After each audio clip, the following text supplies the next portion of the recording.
CBS Radio presents the news. From Washington, here is Bob Pierpoint. Another larger Sputnik with a dog named Curly aboard is now whirling around the Earth 1,000 miles out in space. The Russians launched an 1,100-pound satellite late last night, and so far both Sputnik 2 and its K-9 passenger are reported doing well.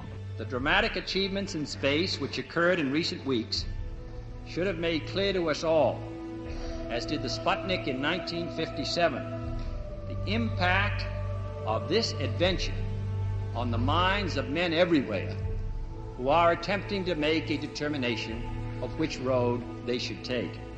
Radio Moscow started broadcasting time schedules for its latest satellite a short while ago with the announcement that Sputnik 2 will pass over Washington, D.C. in just a few minutes from now.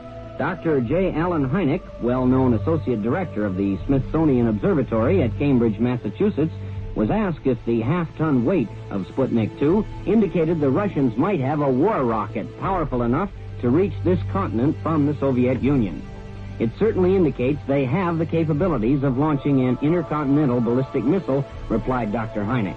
Now it is time to take longer strides. Time for a great new American enterprise. Time for this nation to take a clearly leading role in space achievement, which in many ways may hold the key to our future on Earth. Dr. John S. Reinhardt, also with the Smithsonian Observatory, commented after studying figures on the new Soviet satellite, "I firmly believe the Russians could reach the moon in a few days." I believe we should go to the moon. But I think every citizen of this country, as well as the members of the Congress, should consider the matter carefully.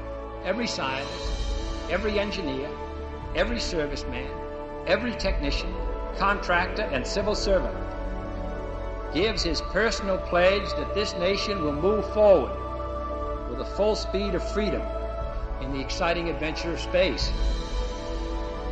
We go into space because whatever mankind must undertake, free men must fully share.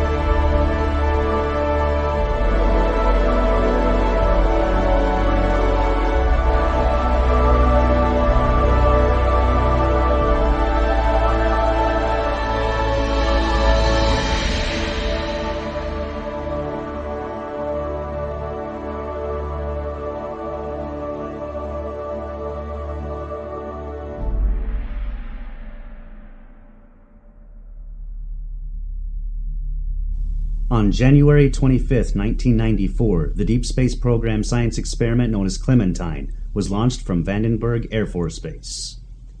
Clementine was able to deliver more than 1.8 million digital images between February 26 and April 22, 1994. These images were quickly accessible to the general public on the World Wide Web. In 1994, President Clinton cited the Clementine mission as one of the major national achievements in aeronautics in space.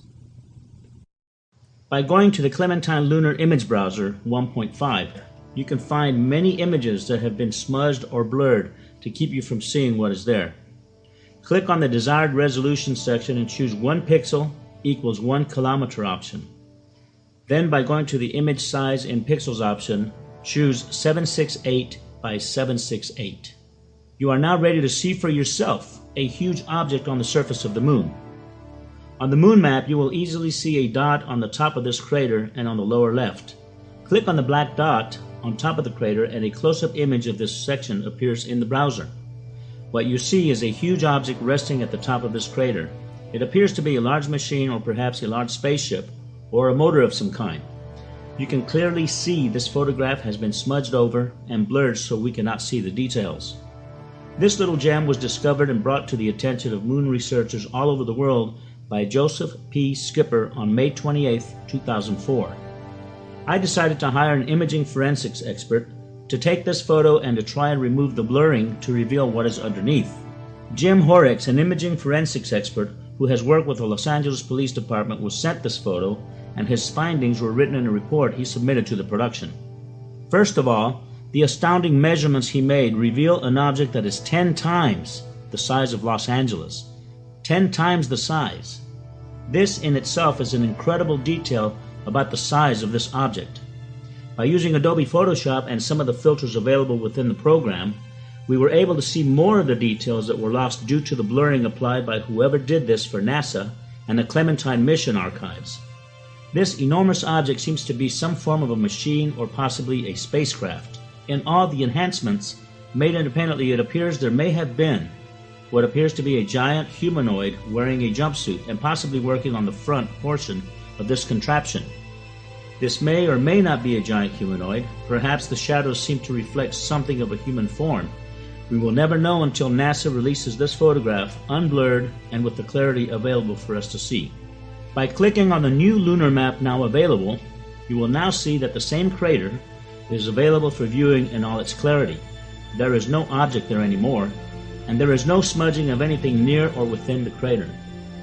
We have to ask ourselves, if there is nothing on the moon that suggests alien moon bases, strange structures, machines, and possible civilizations thriving there, then why has there been a deliberate tampering of these and thousands of images we will present here in this film? One of the many challenges I had to deal with in making this film was how the structures on the moon were to be presented. Unfortunately, most of all the Apollo and Orbiter photos are black and white. Many photos are in low resolution, so zooming into them for a closer look causes the photos to blur and become pixelated, making it impossible to see details of what's on the surface. While I was designing a poster for the film in Photoshop, I decided that I did not want a black and white photo in the background of the poster. So I decided to color the background image I was using so I would have a full color poster for the film.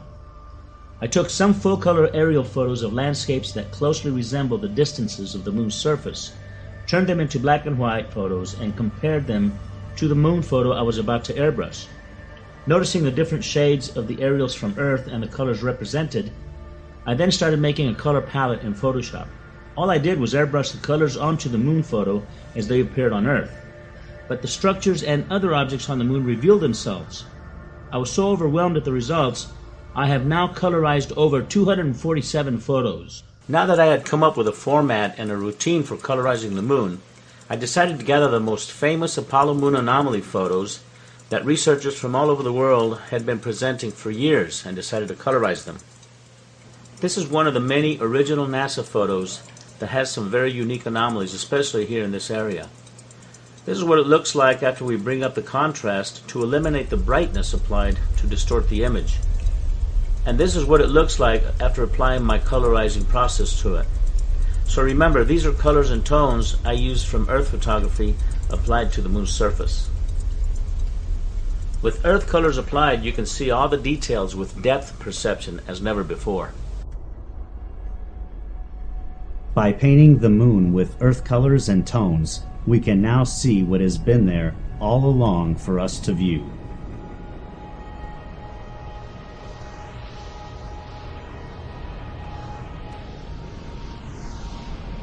I got started in this probably in the mid-1990s, listening to Hoagland on the old Coast to Coast AM radio program with Art Bell. And he was talking about the stuff that he'd found on the moon, and some images and some things that clearly appeared to be structures. They were very anomalous. And he was noting that there were thousands upon thousands of photographs that had been taken of the moon by the various unmanned probes and then the astronauts that had orbited the moon. And he said, you know, Art, anybody can do this. And what I realized is, A, I'm anybody. B, I think I understand the arguments. I'm an engineer by trade, so aerospace engineer, so I may not be an architect, but I certainly know structure when I see it.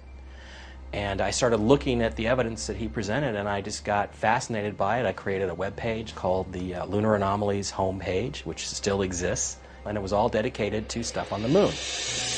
The Hubble telescope has taken the most incredible photography of deep space and far off in the vast universe. When you see these spectacular scenes, you can't help but wonder how many others live out there.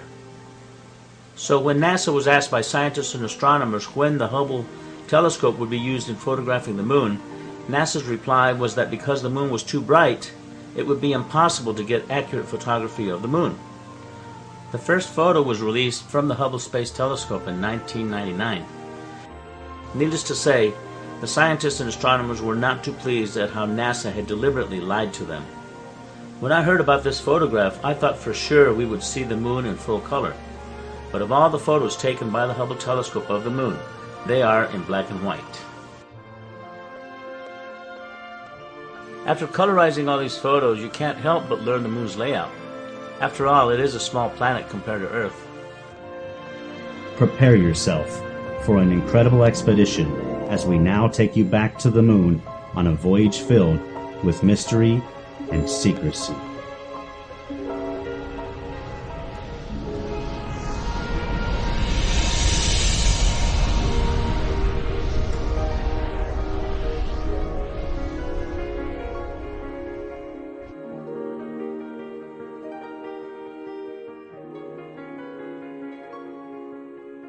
I'm not sure why NASA has not told us what's on the moon. In a way they have told us, because the pictures are there and there's hundreds of them. So anybody can do what I did and go and look at the pictures and enlarge them and see what there is. NASA has been there, but we haven't been back since 1972.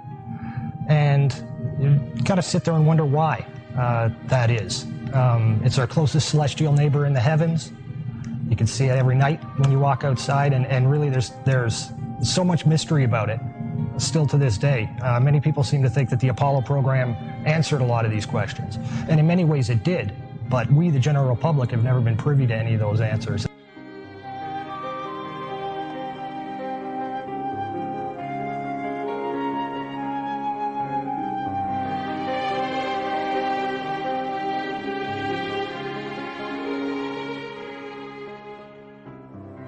Is there already somebody there? And is there even a secret space program that we don't know about, that maybe even NASA doesn't know about, that's been to the moon and back and using very advanced technology? A cover story that's based entirely upon the premise that there is absolutely no life there, and that there's no life to be found, past, present, at all.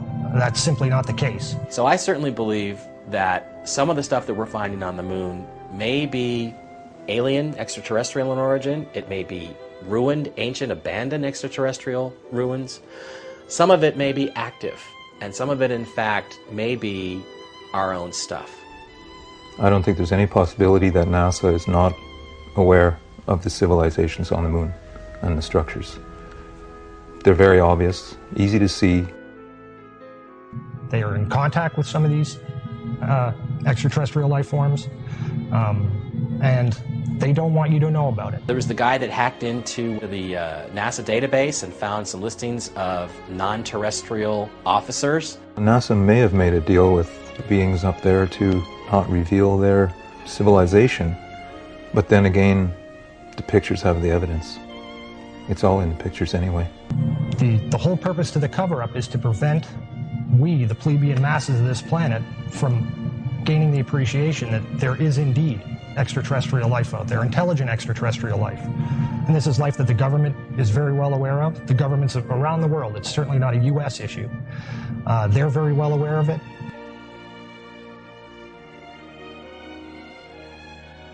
Because you've been lied to, you've been robbed of something that you deserve, which is to know what your true history is and what your true significance is in this world.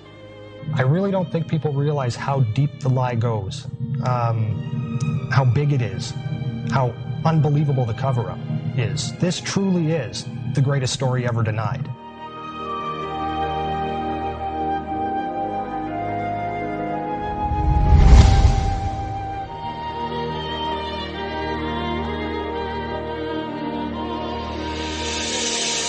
It is the most amazing secret never told. It is the most monumental cover-up in human history. And hopefully, the public will take a movie like this and will begin to open up some doors, begin to open up some windows to the truth, whether it's from the government, whether it's from other insiders who can now come forward and begin to tell their stories of what they did and their involvement in this cover-up to get the truth out there. I think the world's ready for it, And hopefully a movie like this will push that forward a little bit and speed the process up. The very word secrecy is repugnant in a free and open society. And we are, as a people, inherently and historically opposed to secret societies, to secret oaths, and to secret proceedings. We decided long ago that the dangers of excessive and unwarranted concealment of pertinent facts far outweighed the dangers which are cited to justify it. And there is very grave danger that an announced need for increased security will be seized upon by those anxious to expand its meaning to the very limits of official censorship and concealment. That I do not intend to permit to the extent that it's in my control. And no official of my administration, whether his rank is high or low, civilian or military, should interpret my words here tonight as an excuse to censor the news, to stifle dissent, to cover up our mistakes, or to withhold from the press and the public the facts they deserve to know. By playing around with these images, using modern software techniques, some of the results really are eye-opening. And again, it really comes back to, you've got to ask yourself the question, why do NASA or any of the other space agencies or any of the major observatories, why will they not show you any of the new adaptive optics imagery of the moon? They simply won't show it to you. They don't have any, they claim. A report was prepared under contract to NASA by the Brookings Institute, Washington, D.C.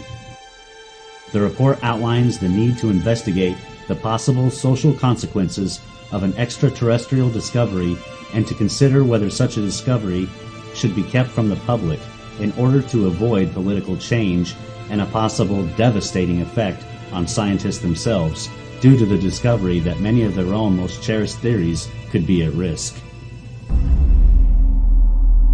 And it says in there that you should seriously consider covering that information up, because it may in fact lead to what it calls the disintegration of our culture because of the tremendous cultural impact, the shock that it would have, especially to scientists and engineers who've come to believe arrogantly, I think, that we are the top of the heap, that we are some part of some natural process and we are the dominant species. I don't think that that argument flies.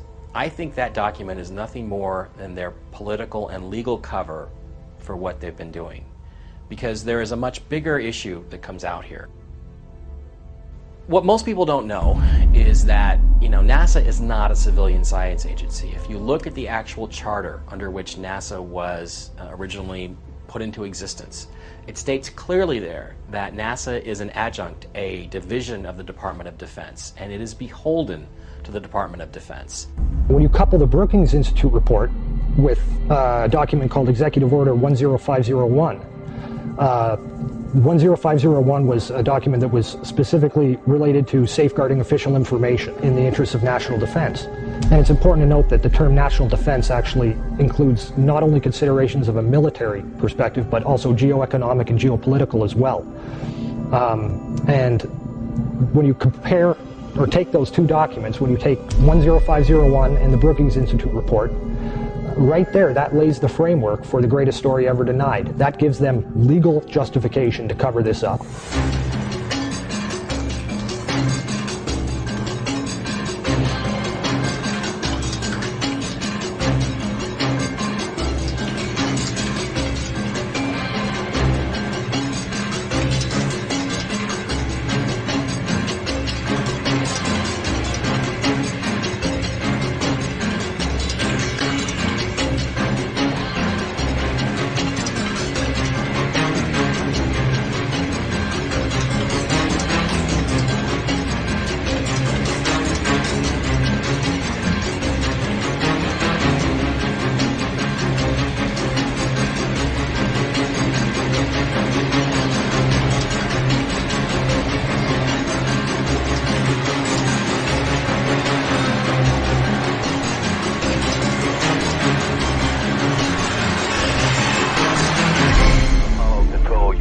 Switching now to the voice of Jim Lovell. By 60.5. Good to hear your voice. Apollo 8, Houston, what does the old moon look like from 60 miles? Over. Okay, Houston.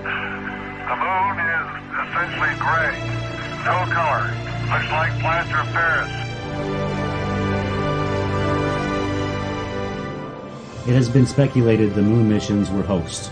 Perhaps some of the Apollo missions were filmed in different locations and in studios in order to conceal the incredible discoveries found on the moon.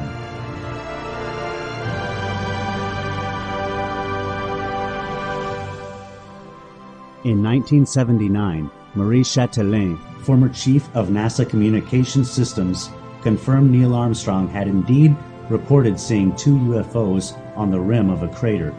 The encounter was common knowledge at NASA, he revealed, but nobody has talked about it until now.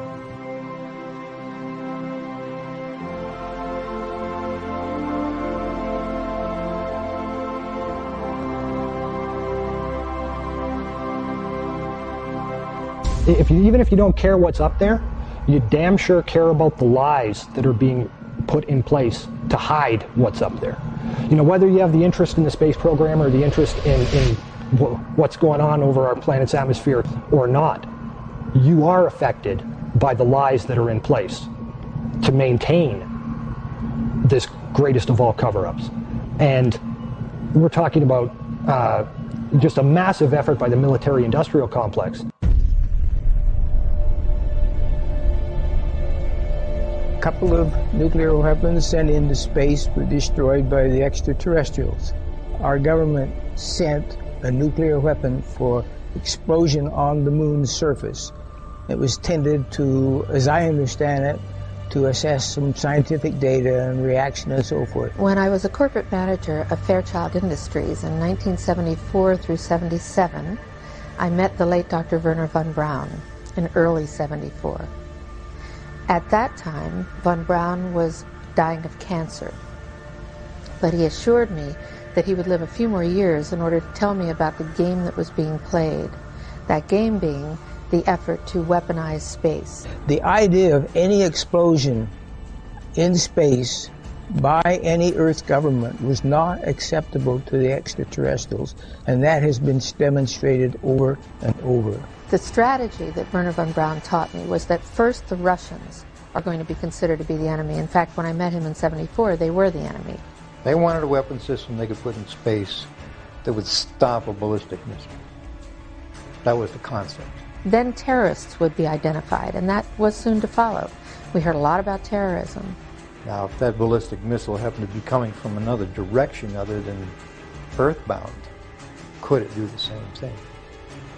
Then we were going to identify third world country crazies. We now call them nations of concern. I have but a short time to try to convince people that we are moving in an avenue where we are going to militarize space. The next enemy was asteroids. And the funniest one of all was against what he called aliens, extraterrestrials. That would be the final card. As a direct result, we will become a threat to them unless we spiritually grow also.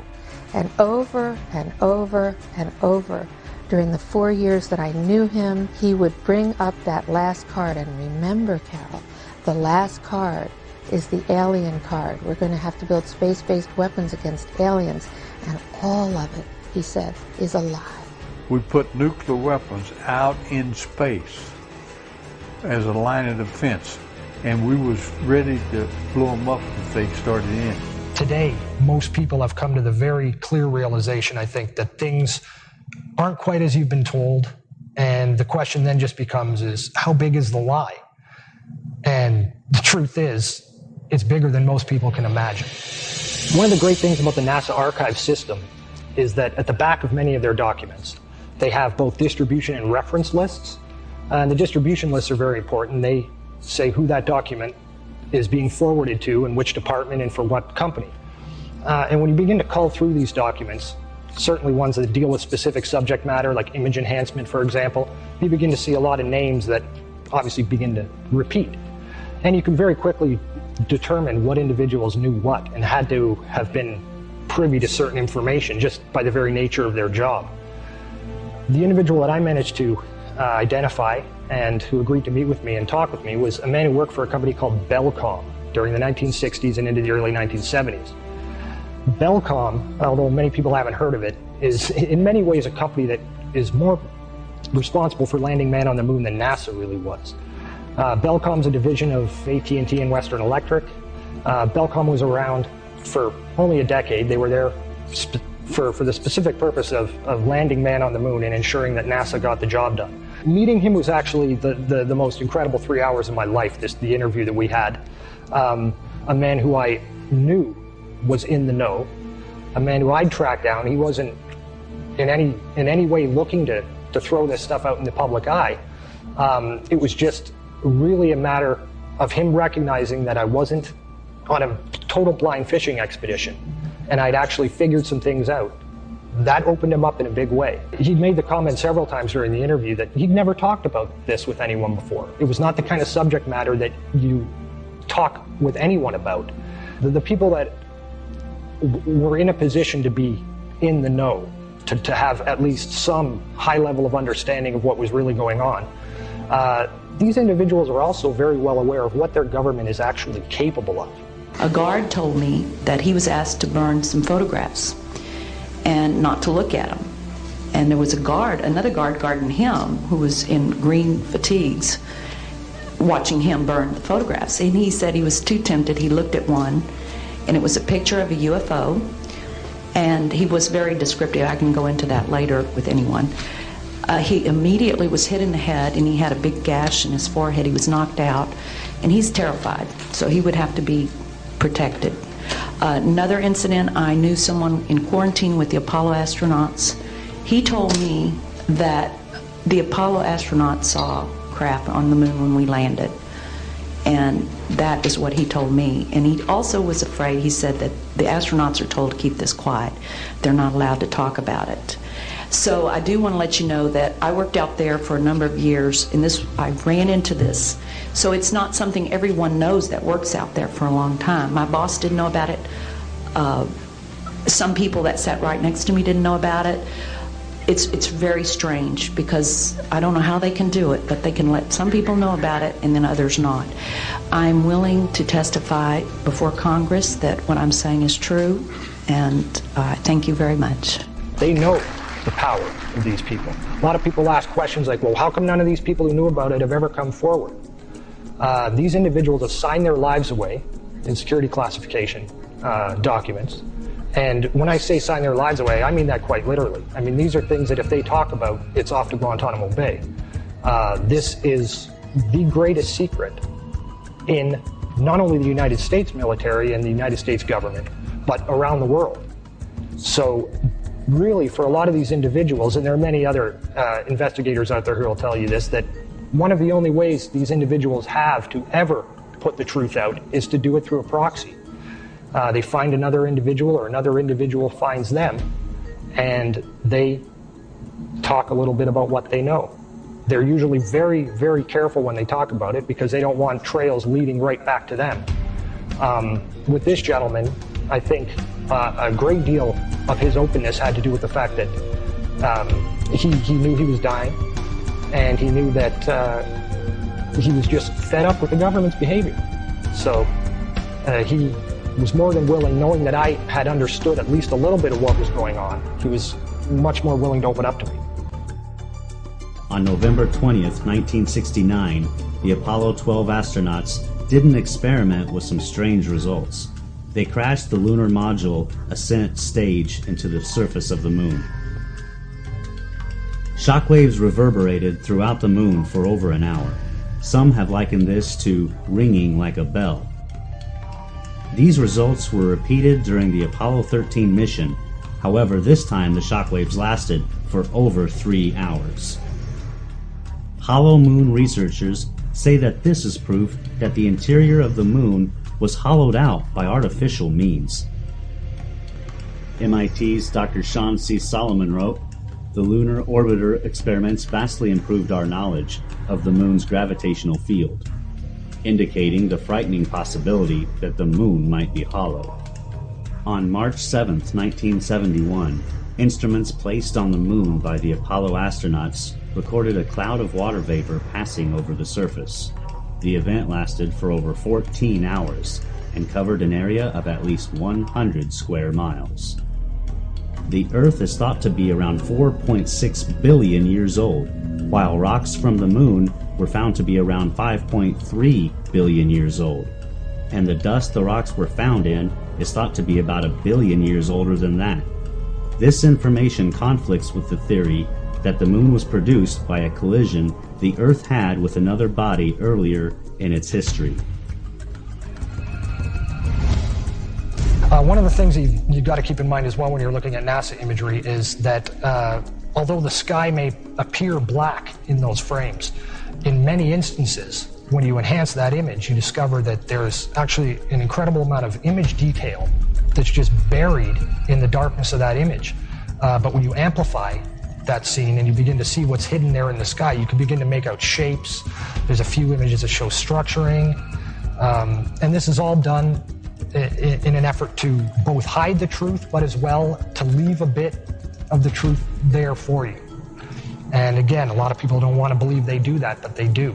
That's all part of the dripping faucet technique, where they give you tiny little bits of the truth, and you can begin to fill it, put it together for yourself. One of the frames that really demonstrates the way they use this dripping faucet technique is a frame known as 20680 from the Apollo 17 mission. For 30 years, this frame was officially listed in their catalogs in the Apollo 17 Photographic Index as being a blank, no image data frame, a frame that has got nothing on it. While this image is most definitely sunstruck and overexposed, blank it most certainly is not.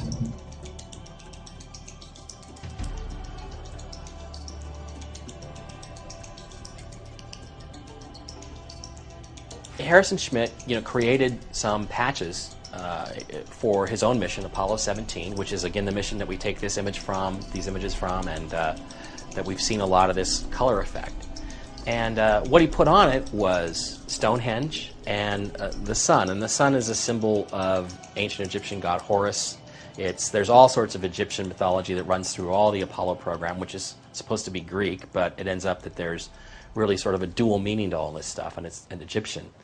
And what he's clearly saying to people is, look, these are ruins. There is structure. This is what we're really doing on the moon. And I think what they're doing is they're trying in a subtle way to let people know, either because they remember it subconsciously or because they are deliberately trying to send us messages under the radar that they did not go there and pick up a bunch of rocks, but instead what they brought back, or what they were sent to investigate, was ancient extraterrestrial ruins. One of the most important things to keep in mind whenever you're looking at any NASA imagery, whether it's Apollo imagery or imagery of Mars, it doesn't really matter. Perspective is everything. We human beings down here on terra firma are afforded one perspective of the moon. We look at it, and that's what we have to look at. We don't know what the moon looks like from the side or from different oblique angles. All we have is this singular representation that we have to look at. And NASA has in fact gone to great lengths to ensure that the imagery that they show us of the moon's surface resembles very closely, both in photometric function as well as in angling, and the dimensional properties of the image make it appear as if it would look just like it does from Earth. One of the primary obfuscation techniques that NASA uses is to simply rotate the imagery. They insert a false horizon in their oblique imagery, so by turning these images upside down, it alters vertical objects, suddenly don't cast shadows anymore. The shadows aren't in the right places. And this technique has been used since the dawn of the space age. Since the lunar orbiter missions, since even before that with Ranger missions, to make things appear as we humans expect them to appear, because we look through a telescope here, we say, oh, that's how it looks. So from the side, it probably looks like this. The reality is it doesn't. The moon is a very three-dimensional object. Hasselblad cameras were the ones that were used by NASA to photograph everything on the moon. And the reason Hasselblad was used is because they had registration crosshairs. Now these registration crosshairs are there for a specific reason, okay? They're so that you can take a single photo with a single camera, so you'll be able to get distance from an object to another object because of the registration crosshairs that are built into the Hasselblad cameras. These crosshairs are always in front of whatever's being photographed. Okay, this is a perfect shot of a photograph of one of the astronauts on the moon. Now here you see the crosshairs from the Hasselblad camera. Okay, you can clearly see that they are even in the darkness of space. But you can clearly see that the crosshairs are there in exactly the positions they should be. So in a lot of the false horizons, they've eliminated the crosshairs in the sky parts. And almost about 90% of the moon shots have what we call a false horizon.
In 1999, William Burroughs wrote a book called This New Ocean. It's a non-fictional account, supposedly non-fictional account, of the space race. If you look at the cover of that book, you'll notice that he has a picture of the Earth's horizon on it with the moon above. And on the cover of this book, there are two black running parallel lines that climb up from the Earth, and they pass the moon on either side, paralleling it. It's interesting when you go and look at the ISS and space shuttle imagery of the moon from low Earth orbit. When you begin to enhance those images and begin to attack the black area of the sky that appears to be solid black, and there are different filtering techniques you can use to draw that out, you begin to realize that those lines that are on the cover of his book actually are appearing in these photographs. And they don't appear once or twice. You don't see this effect once or twice. You see this in many, many, many dozens of photographs. They're just of the moon. They appear when you enhance the image. And obviously Burroughs knows something that the public's not privy to. He's really just a classic outsider-insider, very much like Andrew Chaikin is. He's a guy who knows what the truth is, but has agreed to perpetuate the lie rather than to reveal what the truth is, for a whole variety of reasons. Burroughs does a fantastic job of presenting to us exactly the propaganda and the storyline that the powers that be have been selling us as being the truth for decades. And it gives the reader the official historical cover story in brilliant details. He's someone who is most definitely in the know. There are also frames in which some of these lines appear to be behind the moon, where you see the line rising up and being cut off as it hits the lower limb of the moon before re-emerging again on the exact opposite side of that interception point, where it continues on its very straight linear path. And in these cases, you can see that the lines do not transit in front of or across the lunar disk, but rather it's the opposite. The moon appears to be transiting and covering these lines. So what's going on here? Why do all these NASA ISS frames of the moon taken from LEO show these parallel lines, and why does this book cover mimic this same visual? What are we seeing, and what is being represented? One hypothesis I've heard has to do with what are called space elevators, which, as the name implies, are elevator transport systems that can be used to lift things, satellites, cargo, spacecraft, people, from the surface of the Earth, lift those up into space.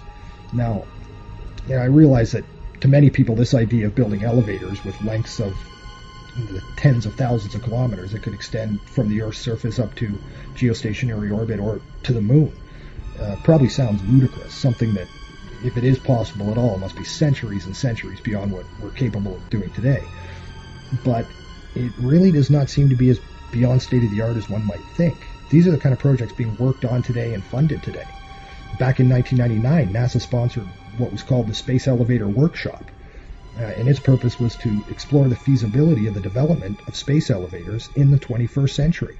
And it discusses plans for construction that would take place during the later half of this century.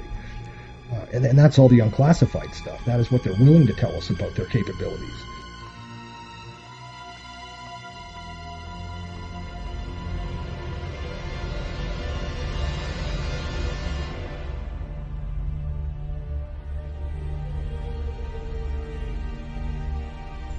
Were the Egyptian pharaohs and clergymen of their time aware of subterranean places that had celestial functions?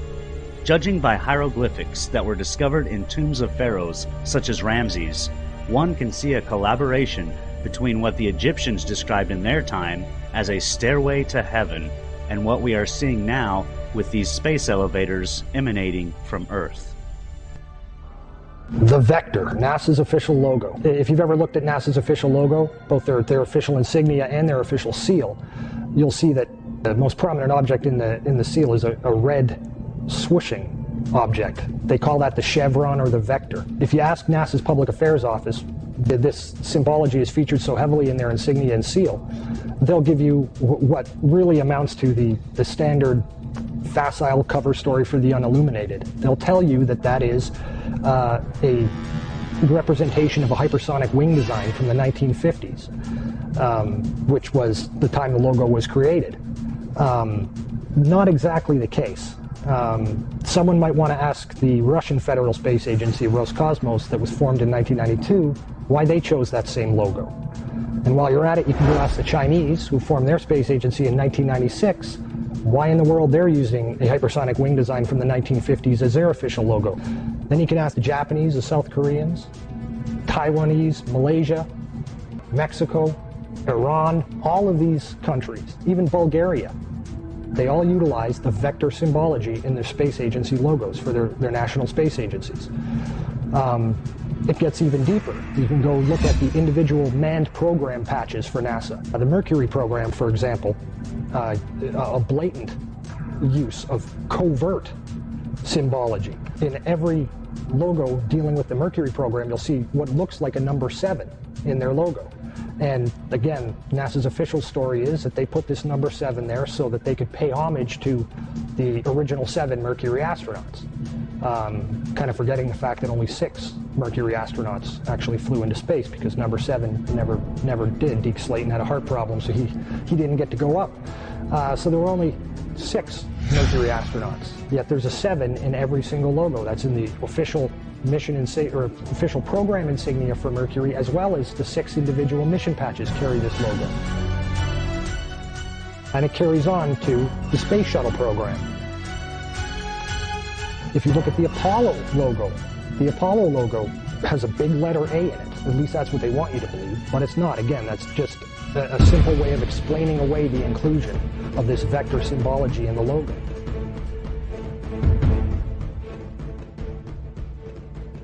If you go to the Space Shuttle program, the original Space Shuttle STS program patch is a triangular patch that, again, hides the use of the chevronic vector symbology. And that also goes for many of the STS-specific mission patches. Every single one of the International Space Station expedition patches carry the vector symbology. The Russian Mir space station used the vector symbology. That was their official logo. You can even go deeper and look at military-industrial complex companies. Look at the logo on a company like Lockheed Martin, 2 vectors.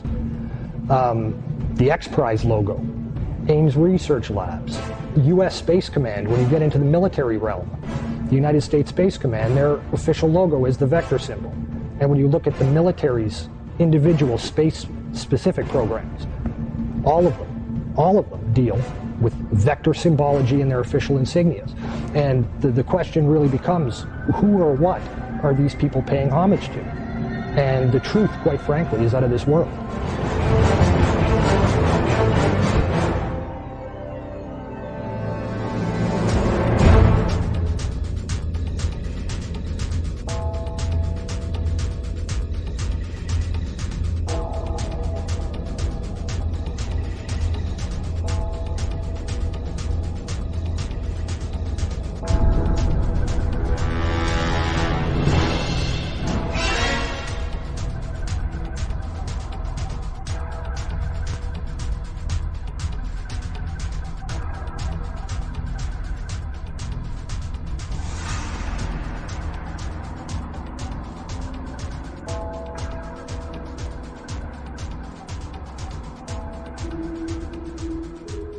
This painting, entitled The Madonna with Saint Giovannino, was made sometime during the 1400s.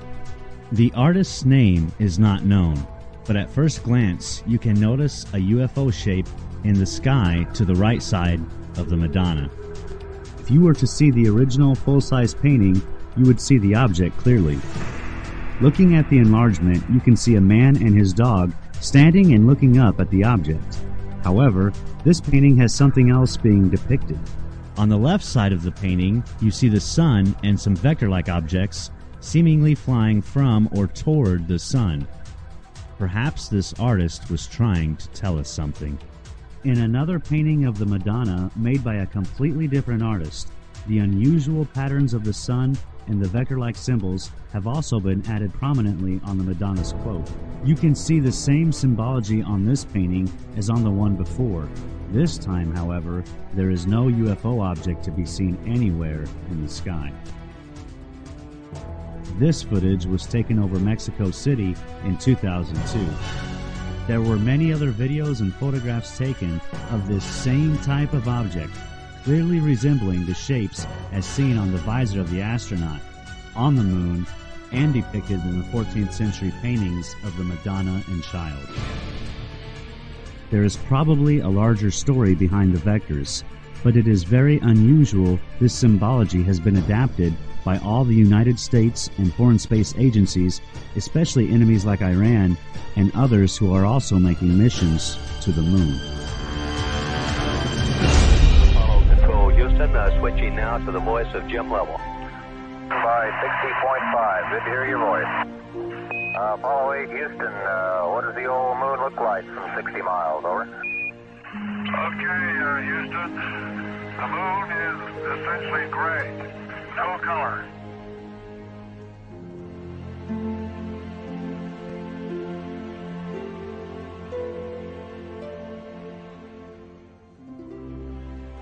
Exactly 2 weeks before I finished editing the first version of Moon Rising, I found out that there's a website on the USGS, it's the United States Geological Survey website, where they have the moon in different colors. They have it on grayscale, they have it on false color, which is infrared and ultraviolet views of the moon. But they also have the spectral color, which is full natural color of the moon. And when I found this out, I just totally freaked out. I mean, first of all, when I airbrushed the moon to build the poster for my film, I didn't realize how close I was to the actual natural colors of the moon. My partner Saskia, she goes, Jose, are you sure you haven't been on the moon? Because it was so close, it was just amazing. It's so unbelievably beautiful. All these natural colors that exist out there has never been shown to us. I've seen on TV, the moon is gray and black, and it has no color. Well, that couldn't be farther from the truth. It's really compelling. I just want to see more, and it blew me away. It absolutely blew me away. First of all, with the Clementine mission, it took 1.8 million images of the moon. The high-resolution ones, you can't seem to get any of them because, well, they give you different reasons why you can't get them, but you can't seem to get them. But there's also these natural color images, and they are much, much brighter. They have far more color than they should if our models of the moon are correct. Now, there's two ways you can approach this. One is it could very well be that some of these areas, let's say some of these areas under these glass structures, these domes, are still intact, that there's still atmosphere in there, that there is still stuff growing there. You know, you would obviously have plants and vegetation, you have various things there that you would need to survive or that you would have simply for the aesthetics of living in an environment with plants and animals. So it's possible that's what some of this stuff is.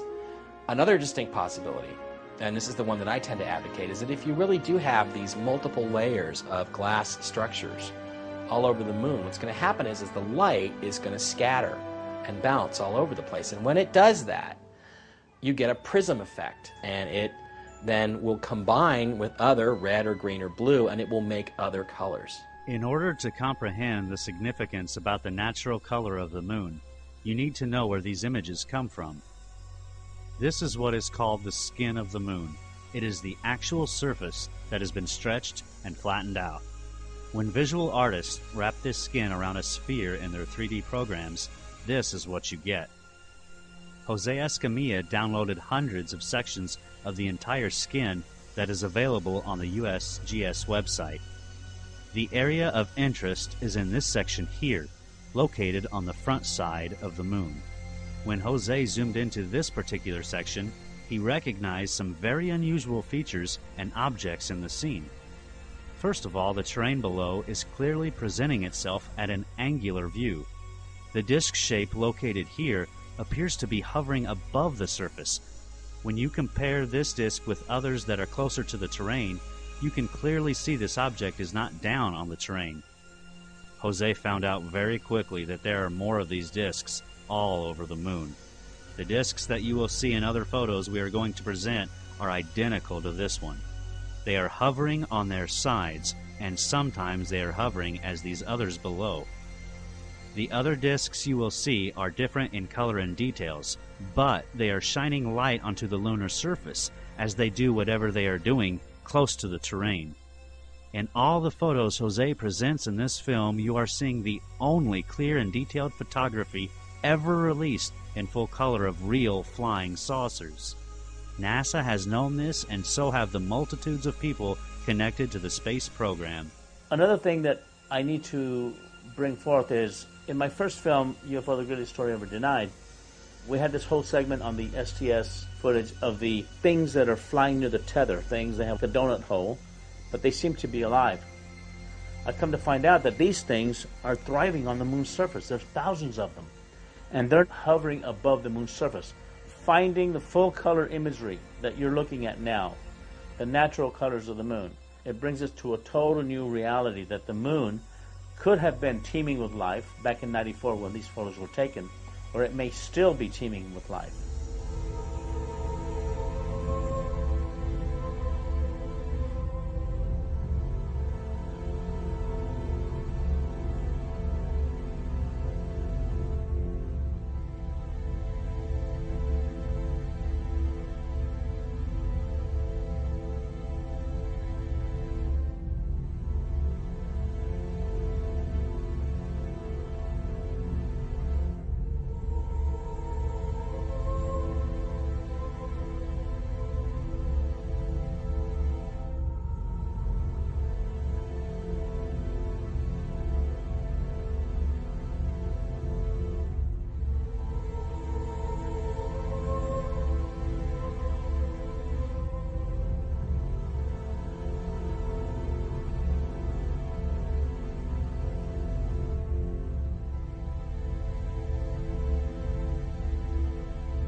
And the truth is, once you look at these pictures of the moon or Mars, and you realize that this stuff is structure, that there's artificial structures there, pretty much everything is on the table. There are so many lunar landscapes filled with color and textures unlike anything ever seen before with the human eye. There are deep crevices and overhangs where you can see immensely huge openings, or what appear to be cavern entrances. There are far too many gigantic and massive structures as can be described. You have to see them for yourself in order to grasp the size of these complex and, in most cases, alien-like architecture, as you have seen in many films. You will even see some strange vine-like webbing as depicted in Steven Spielberg's War of the Worlds. Glass domes, UFOs, massive buildings, and scaffolding spread throughout the lunar terrain in many sizes, shapes, and forms. It is evident the missions to the moon were more involved than gathering rocks and dirt samples. There is no doubt we went to the moon. It is what was waiting for us when we got there that this film is about.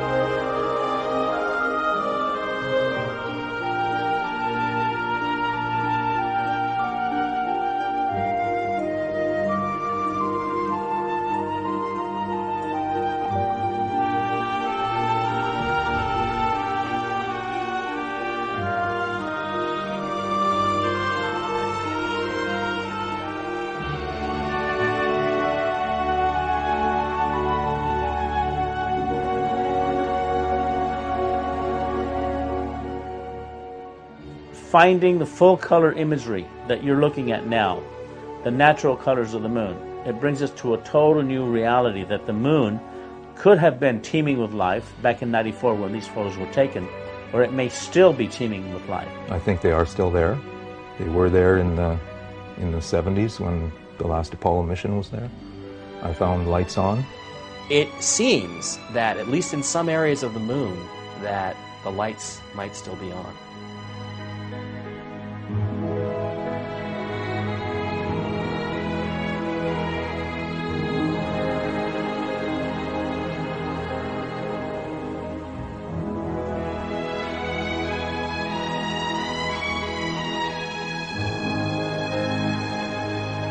We're talking about the covering up of hyper-advanced technology that could do away with fossil fuels, our dependence on fossil fuels.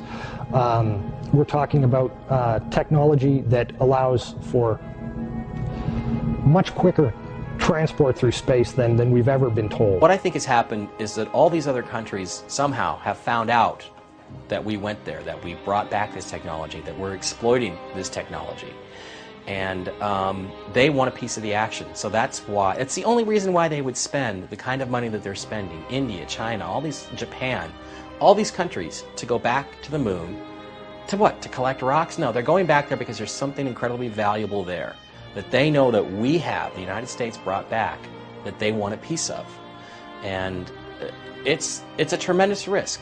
You know, there's not just simply the risk to the astronauts' lives. There's, if you believe some of the stories, there's even a risk to, you know, other people that might already be there. In the end result, I have found that the moon is in full color.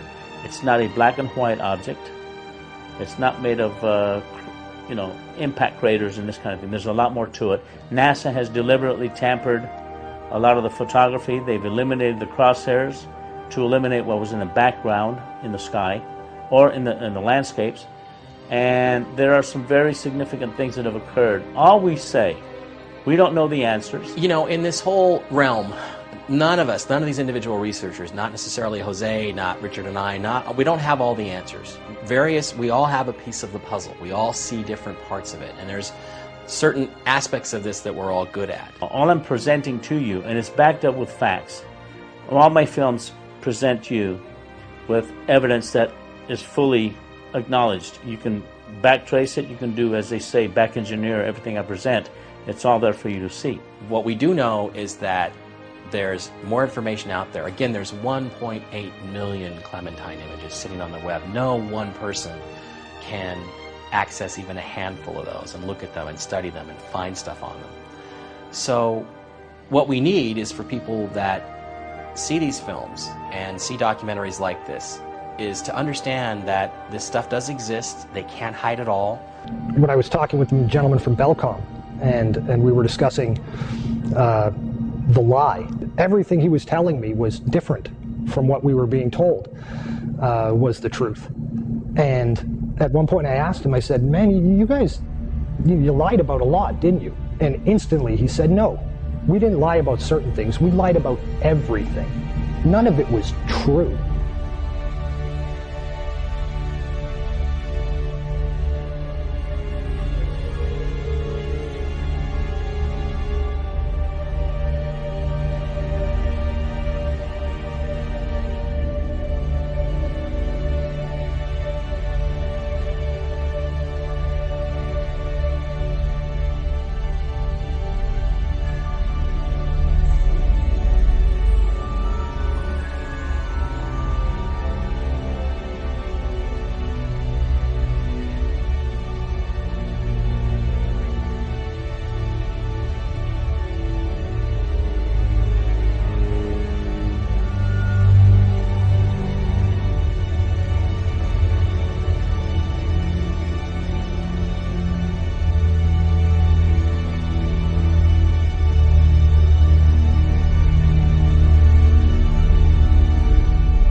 vowed that we shall not see it governed by a hostile flag of conquest, but by a banner of freedom and peace. We have vowed that we shall not see space filled with weapons of mass destruction, but with instruments of knowledge and understanding.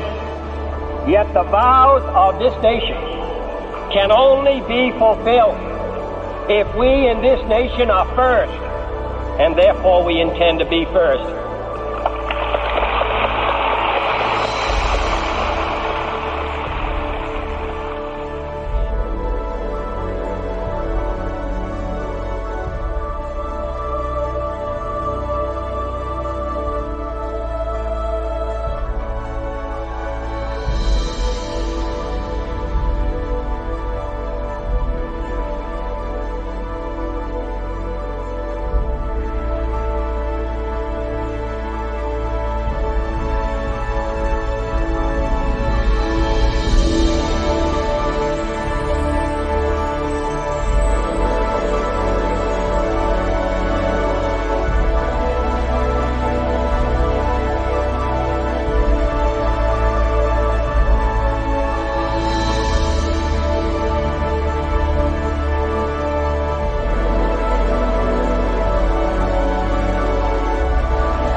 Each passing year has seen our estimate of the probability of life in space increase, along with our capabilities.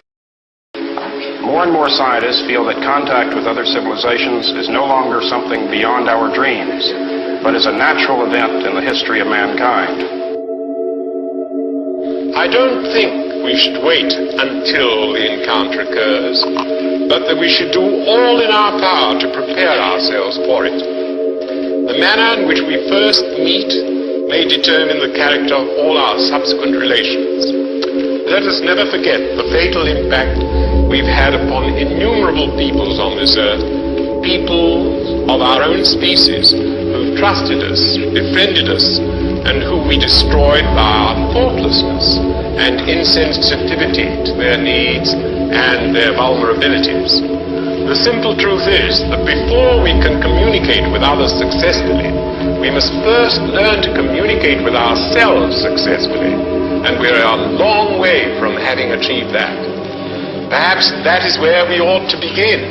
with ourselves.